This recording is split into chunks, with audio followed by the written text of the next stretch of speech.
లో బహిష్ట రాకపోవడం అనేది మనం చూస్తున్నాము. అయితే ఈ బహిష్ట రాకపోవడానికి అనేక రకాలైన కారణాలు ఉంటాయి. ఏంటంటే వాళ్ళ శరీరంలో మార్పులు ఏర్పడడము, అలాగే పాలిసిస్టిక్ ఓవేరియన్ డిజీజ్లో వీళ్ళకి రాకపోవడము, అలాగే వీళ్ళకి థైరాయిడ్ హైపోథైరాయిడిజం వల్ల రాకపోవడము, అలాగే ఓవేరియన్ టిష్యూస్లో మార్పు, అలాగే ఓవరీస్లో అట్రోఫిక్ చేంజెస్ రావడము, అలాగే ఎండోమెట్రియంలో మార్పులు రావడం, ఇవన్నీ ఉండడం వల్ల బహిష్ట రాకపోవడం అనేది చూస్తున్నాం. కొంతమందిలో అయితే సంవత్సరం 2 సంవత్సరాలు కూడా రాకపోవడం, మళ్ళీ ట్రీట్మెంట్ ఇచ్చాక మళ్ళీ రావడం అనేది జరుగుతుంటుంది.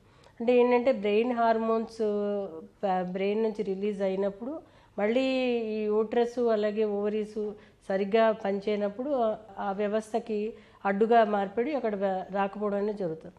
అయితే ఆయుర్వేదంలో దీనిని యోని వ్యాపత్తు కిందను అలాగే యోని వ్యాపత్ చికిత్సా విధానాలు కిందను ఆయుర్వేదంలో చెప్పడం